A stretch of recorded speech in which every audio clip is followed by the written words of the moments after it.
మీకు ఒక suspense crime థ్రిల్లర్ని ఇప్పుడు నేను మీకు చూపించబోతున్నాను. చూపించే ముందు ప్రస్తుతం నేను ఉయ్యూరులో ఉన్నాను. ఉయ్యూరులో ఒక ఫ్యామిలీ, రిటైర్డ్ ఫ్యామిలీ ఉన్నారు. ఒకసారి ఫస్ట్ ఆ ఫ్యామిలీని ఒకసారి మీరు చూడండి. భార్య భర్తలు ఇద్దరు కూడా ఒక చిన్న ఇంట్లో ఉంటున్నారు. వెనకాల ఉయ్యూరు టౌన్ సీఏ ఉన్నారు. ఇదంతా కూడా ఏం జరిగిందని మీకు చెప్పే ముందు ఒక్కసారి ఈ వీడియో ఒకసారి చూడండి. Sir you are visible sir. Sir you are visible sir. Thank you very much sir. Thank you very much sir. That's why I am asking you sir. You are still visible sir. अपना अपना मुंह दिखाया है इसलिए बोल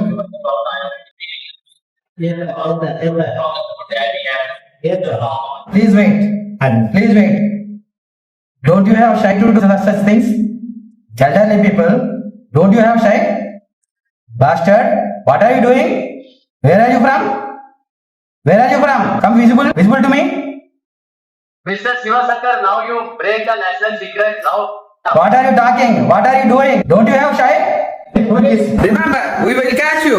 We will put you behind the bus. చూశారు కదా, ఆ వీడియోలో ఉన్నది యాజ్ ఇట్ ఈస్గా ఇక్కడ ఉన్న వాళ్ళే. సో ఈ రిటైర్డ్ ఎంప్లాయీస్ అండ్ సిఐ గారు కూడా ఉన్నవాళ్ళే. అసలు ఏం జరిగింది అనేది మీకు ఆల్మోస్ట్ అర్థమైపోతుంది కదా. ఈ మధ్యకాలంలో సైబర్ క్రైమ్స్ ఎంత దారుణంగా వాళ్ళు ప్రవర్తిస్తున్నారంటే భయభ్రాంతులకు గురి చేసేస్తున్నారు. డబ్బులు గుంజుకోవడానికి ఎన్ని ప్రయత్నాలన్నా చేస్తున్నారు.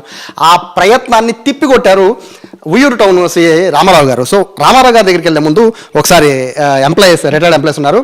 సార్ శివశంకర్ గారు, సార్ యాక్చువల్గా ఏం జరిగింది? మిమ్మల్ని సైబర్ అటాక్ మీ మీద జరగడానికి ప్రధాన కారణం ఏంటి?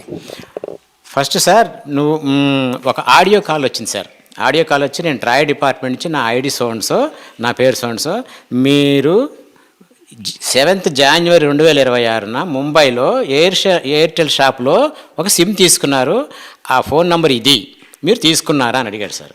నేను తీసుకోలేదు, అసలు ముంబై రాలేదన్నా. మీరు ముంబై రాలేదా అన్నాడు. రాలేదన్నా సార్.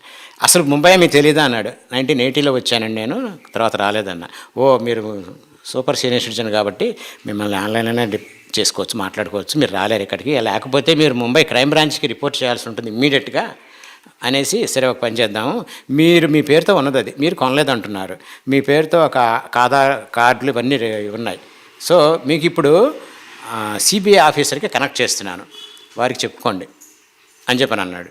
ఆయన వచ్చారండి, ఇంకో ఆయన ఆఫ్లైన్లో వచ్చారు. ఇట్లాగే వీడియో కాల్ పెడుతున్నానండి, రికార్డ్ అవుతూ ఉంటుంది, అది మీరేం భయపడకుండా చెప్పండి అన్నాడు. మీ వెనకాల మేము ఉన్నాము, సైబర్ అటాక్లు తర్వాత మనీ లాండరింగ్ చాలా జరుగుతున్నాయి, దాన్ని మిమ్మల్ని ప్రొటెక్ట్ చేయడం కోసమే మేము మిమ్మల్ని ఆన్లైన్లో తీసుకుని మాట్లాడుతున్నామండి, మీరేం వర్రీ అవ్వద్దు, మీకు అందరికీ మేము వెనకాల ఉన్నాం, సిబిఐ ఆఫీసర్ మాట్లాడినాడు. ఆయన అన్నాడు చెప్పండి అన్నారు. మీ పేరు చెప్పండి అని చెప్పిన తర్వాత, మీరు ఫోన్ కొన్నారా అని అడిగాడు. లేదన్నాను. మీరు ముంబై రాలేదన్నా. మీరు ఎక్కడ ఉంటారన్నారు. ఆంధ్రాలో ఎక్కడ ఉంటాను. ఓ అంత నుంచి రాలేరు, మీరు just like my father and mother, మేము చాలా చిన్నవాళ్ళు, మీరు చాలా పెద్దవాళ్ళు కాబట్టి మిమ్మల్ని ఆన్లైన్లోనే చేసుకుంటాము, రికార్డ్ చేసుకుంటాము, మీరు చక్కగా మాతో సహకరిస్తే మీకేం ఇబ్బంది ఉండదండి. ఇంతకీ వ్యవహారం ఏంటంటే, నరేష్ గోయల్ అని ఆయన అని చెప్పడం ఫస్ట్. నరేష్ గోయల్ అని ఆయన 538 కోట్లతో మనీ లాండరింగ్ చేశాడు. చేసిన తర్వాత అందులో ఆయన 3rd డిగ్రీ ఉపయోగించి ఆయన్ని మనం ప్రశ్నించాం. మేము చేసేప్పటికీ 247 డెబిట్ కార్డులు బయటపడ్డాయి అని ఫోటో పెట్టాడండి. ఆయన చూసారు ఎప్పుడు అన్నారు. చూడలేదన్నా. ఫోటో పెడుతున్నా చూడండి అన్నాడు. పెట్టాడు. తర్వాత మీరు మీ కార్డు ఉందండి ఇక్కడ, డెబిట్ కార్డు హైలైట్ అది ఒక్కటి చేస్తున్నాను చూడండి అన్నాడు. ఎట్లా ఇస్తారండి, నాకు ఆల్రెడీ లైవ్లో ఉన్న డెబిట్ కార్డు ఉంది, కెనరా బ్యాంక్ ఎట్లా ఇష్యూ చేసిందన్న అంటే అక్కడ ఫేక్ న్యూస్ చెప్పాడు. మళ్ళీ మీరు ఇంకో ఫోటో పంపిస్తున్నాను చూడండి అని. He's the senior most official of the Canara bank. He's also involved in this case. వాళ్ళే కాదండి, మా సిబిఐలో కూడా ఉన్నారండి, వాళ్ళే రిలీజ్ చేస్తున్నారు. అందుకే మేము కాన్ఫిడెన్షియల్గా మిమ్మల్ని మేము చూడకూడదు, మీరు నన్ను చూడకూడదు కాబట్టి నేను రావట్లేదు, మీది రికార్డ్ అవుతుంది, మీరు చక్కగా మాతో కోఆపరేట్ చేయండి, మీకు ఏం జరగకుండా మేము చూస్తాం అన్నాడు. ఓకేనండి అన్న. తర్వాత అయిపోయిన తర్వాత మీకు 20 లక్షలు క్యాష్ డిపాజిట్ చేశాడు మీ కెనరా బ్యాంక్లో, 5 లక్షలు మీకు క్యాష్ ఇచ్చామంటున్నారు వాళ్ళు అట్లా చెప్పారు అన్నాడు. నేను తీసుకోలేదండి అన్న. ఆర్ యూ షూర్ అన్నాడు. Please verify our bank record sir through officials అన్న. సరే ఓకే, అట్టయితే మేము చూసుకుంటాం, అది కోర్టు చూసుకుంటాం సార్, అది మా పని కాదు అని. ఓ పని చేయండి, మీదంతా రికార్డ్ అవుతుంది కదా, ఇప్పుడు మీరు ఏం చేస్తున్నారు, ఎక్కడున్నారు, మీరు ప్రొఫెషన్ ఏమిటి, మీ క్వాలిఫికేషన్ ఏంటి అన్నాడు. చెప్పా. తనే చెప్పింది, మీరు హిందీ చెప్పింది. సరే నాతో ఇంగ్లీష్లో మాడమన్నాను, ఆయన ఆవిడతో హిందీలో మాడు అని నాకు చెప్పినవన్నీ మళ్ళీ ఎక్స్ప్లెయిన్ చేశాడు హిందీలో. ఆయన ఇవన్నీ చేస్తున్నప్పుడు అంటే కంగారు పడ్డం చాలా కామన్ సార్. కంగారు పడిపోతూ ఉంటాం, అంటే మన ఇక్కడ పొరపాటు చేశానా అనే ఫీలింగ్ వస్తుంది కదా. సో ఇట్లా మాట్లాడినప్పుడు మీరేమనుకున్నారు, అంతా రియలే అనుకున్నారా? రియల్ అనుకుంటూ, కానీ నేను తప్పు చేయలేదు, కాన్ఫిడెంట్గా మాట్లాడానండి. కాన్ఫిడెన్స్ లేకపోతే తడబాటు వస్తుంది. పైగా నేను ఒరిజినల్గా ఇంగ్లీష్ మీడియం అని కాదు, కానీ నేను ఆశ్చర్యపోయానండి. నేను ఇంగ్లీష్ మాట్లాడానా, తడువుకోకుండా మాట్లాడాను. ఇట్లా గ్యాప్ కూడా రాలేదండి. తడువుకోకుండా మాట్లాడి చక్కగా అన్నిటికీ సమానం చెప్పాను. Sir you're fully cooperated with me. So ఈ రికార్డ్ అంతా నేను ముంబై ఎంసీబీ అని ఉంది, ముంబై క్రైమ్ బ్రాంచ్ ఉంది, ఆఫీసర్ లైన్లోకి వస్తాడు, మీరు ఆయనతో మళ్ళీ చెప్పండి, ఆయన ఎవడితే చెప్పండి అన్నాడు. I think both are same. మీరు కరెక్ట్గా మాట్లాడండి, ఉన్నదన్నట్టు చెప్పండి, మేము సేవ్ చేస్తాం. సిబిఐ సేవ్ చేస్తుంది, మేము అంతా సేవ్ చేస్తే మీకు ఏం ప్రాబ్లం లేకుండా మేము రిపోర్ట్ సబ్మిట్ చేసిన దాన్ని బట్టి మీ మీద ఉన్నటువంటి కేసు తొలగించబడుతుంది అనేటప్పటికి సరే అని చెప్పానండి. నేను దీన్ని సుప్రీంకోర్టుకి సబ్మిట్ చేస్తానండి, రేపు పొద్దున మీకు ఆయన నుంచి లైవ్ టెలికాస్ట్ ఉంటుంది, మీరు ఆయనతో కూడా చక్కగా ఇవన్నీ మాట్లాడండి, ఆయన ఏం అడిగితే చెప్పండి అన్నాడు. సరే సార్ అన్న. మీ కాల్ని రేపు పొద్దున్నకి సుప్రీంకోర్టులో నుంచి మీ హీరింగ్ ఉంటుందని చెప్పారు. నేను పంపించేశానండి, ఎప్పుడు ఉంటుందో రేపు పొద్దున్న నాకు వాళ్ళు చెప్తారండి అన్నాడు. మర్నాడు పొద్దున్న 9 గంటలకు మీరు రెడీగా ఉండండి ఇక్కడ అన్నాడు.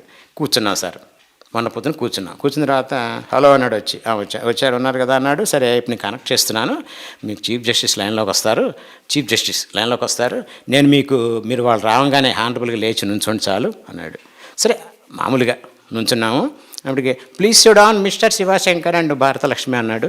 కూర్చున్నాము. ఆయన క్వశ్చన్స్ వేశాడు. సార్ మీరు ముంబైలో ఫోన్ కొనుక్కున్నారా, ఈ నెంబర్ మీదేనా అని అడిగాడండి. Same questions. ఆ క్వశ్చన్ అడగంగానే నాకు 100% తేలిపోయింది సార్. సుప్రీంకోర్టు చీఫ్ జడ్జి నన్ను ఆ క్వశ్చన్ లైవ్లో అడుగుతారా అనేది నాకు అప్పుడు అసలు 100% క్లియర్ అయిపోయింది. 8 అవర్స్లో ఇస్తూ వాళ్ళు జడ్జి గారు చెప్తారు, రిలీజ్ చేస్తారు, అది మీకు ఇచ్చేస్తాము. సో మీరు రిలీవ్ అవ్వచ్చు, ఈ కేసు నుంచి రిలీవ్ అవ్వచ్చు.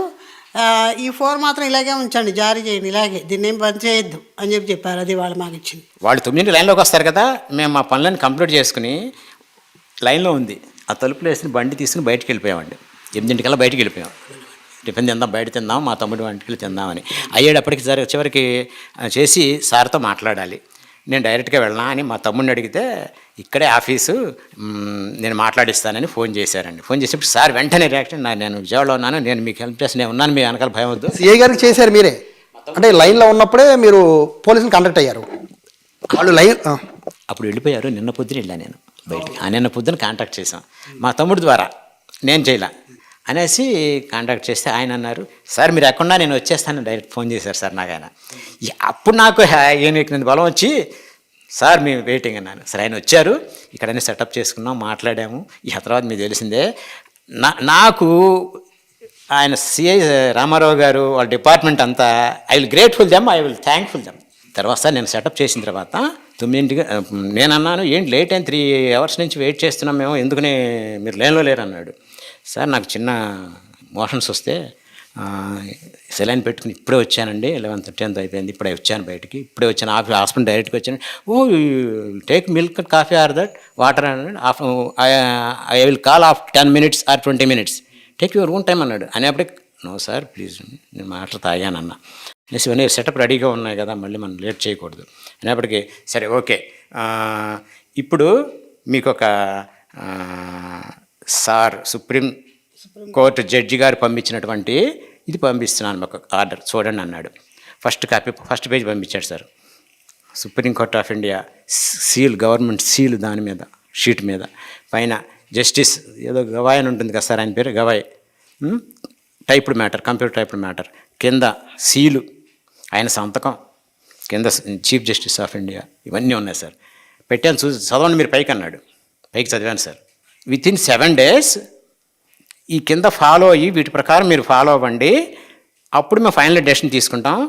మీరు ఇప్పుడు ఫాలో అయ్యే దాన్ని బట్టే మీ కేసు ఆధారపడి ఉంటుంది అందులో ఉంది. సెకండ్ పేజీలో మీరు మీ దగ్గర ఉన్నటువంటి షేర్స్ కానీ, మ్యూచువల్ ఫండ్స్ కానీ, సెక్యూరిటీస్ కానీ, గోల్డ్ కానీ, ఆర్నమెంట్స్ కానీ, బ్యాంక్ అకౌంట్స్ కానీ, తర్వాత sites, properties, postal certificates, any certificates, Gmail, email IDs including passwords అని అన్ని పేజీలకు చేసుకుంటూ వచ్చారు. 5 పేజీలు మొత్తం చేసుకుంటే ఇవన్నీ మీరు సబ్మిట్ చేయాలి. చేయలేకపోతే అండర్ సెక్షన్ సౌండ్స్ మీరు 3 to 5 years imprisonment are 5 to 10 years imprisonment are occasionally life imprisonment because this is the money laundering case అని చెప్పి కింద సైన్ చేసి పెట్టేశారు సార్.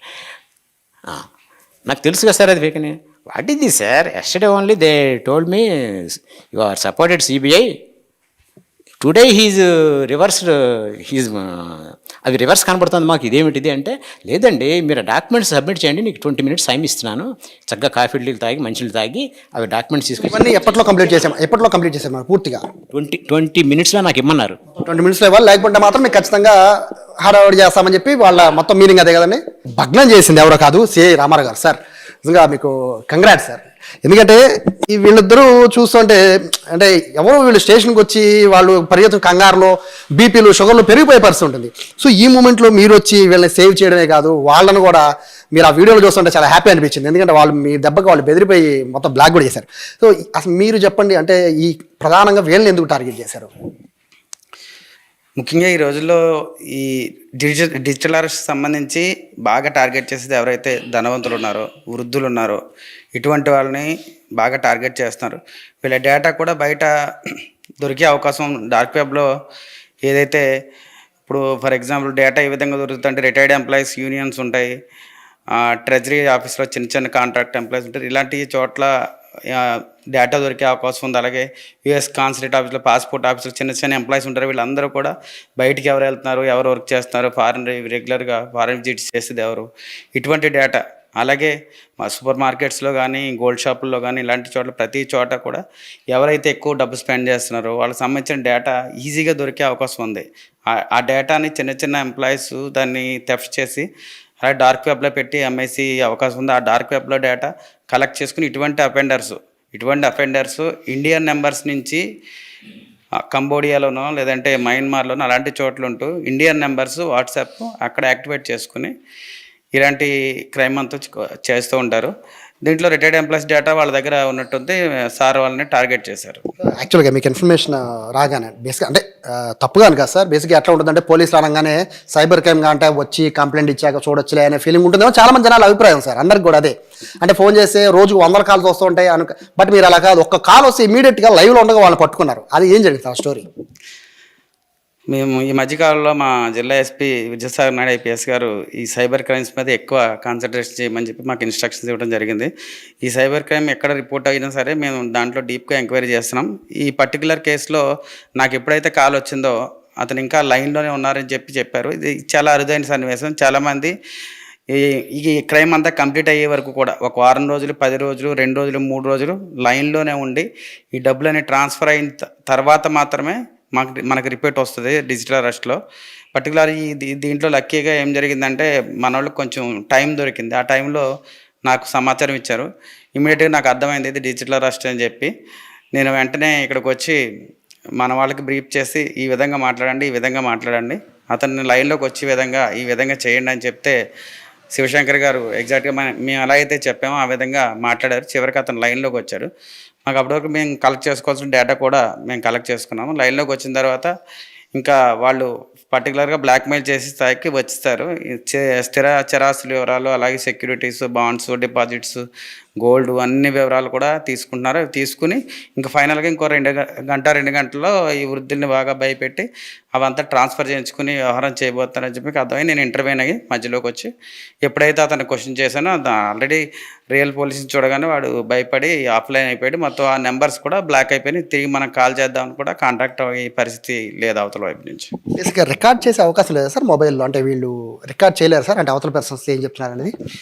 అవతల పర్సన్స్ అది డిజేబుల్ చేస్తారు. స్క్రీన్ రికార్డ్ చేద్దామన్నా కూడా అవ్వదు. అవతల పర్సన్స్ అది సెట్టింగ్స్ ఆ విధంగా చేస్తారు, డిజేబుల్ చేస్తారు. స్క్రీన్ రికార్డ్ అవ్వదు వాళ్ళు చేసి. ఎక్స్ట్రా వాళ్ళు ఇటువంటి బాధ్యతలు ఇంకెవరు ఉంటే స్క్రీన్ రికార్డ్ చేసి మీకు ఇచ్చే అంత స్కోప్ ఉండదా సార్ అని? కొన్ని సందర్భాల్లో చేయొచ్చు, కొన్ని సందర్భాల్లో వాళ్ళే డిజేబుల్ చేస్తారు. స్క్రీన్ రికార్డింగ్ చేసి కటింగ్ ఎడ్జ్ టెక్నాలజీ వాడుతూ ఉంటారు వాళ్ళు. అవతల వాళ్ళు స్క్రీన్ రికార్డింగ్ చేయకుండా ఏవైతే సెట్టింగ్స్ ఉంటాయో అన్నీ చేస్తూ ఉంటారు. ఆటోమేటిక్గా వాళ్ళకి కూడా అర్థమవుతుంది. స్క్రీన్ రికార్డింగ్ చేస్తుంటే వాళ్ళకి కూడా నోటిఫికేషన్ ఇలా ఉంటుంది, స్క్రీన్ రికార్డింగ్ చేయకూడదని చెప్తారు. మీరు అబ్జర్వ్ చేసిన దాని ప్రకారం అంటే అంటే అంత ఈజీగా దొరకరు, బట్ ఐ థింక్ నేను అనుకోవడం, బట్ మీకు ఏమైనా ఇన్ఫర్మేషన్ వచ్చింది సార్? అంటే వాళ్ళు ఎక్కడి నుంచి చేశారు ఏంటి ఏమైనా ఇన్ఫర్మేషన్? అది నెంబర్ వచ్చి నార్త్ ఈస్టర్న్ స్టేట్కి సంబంధించిన నెంబరు. ఎవరైనా సరే డిజిటల్ అరెస్ట్లో ఎక్కువ నెంబర్స్ ఇండియా ఉంటున్నాయి, వాట్సాప్ నెంబర్స్ కానీ కాంటాక్ట్ అయ్యే నెంబర్స్ కానీ ఇండియావే ఉన్నాయి. అవన్నీ కూడా ఫేక్ ఐడీస్ మీద తీసుకున్న నెంబర్స్.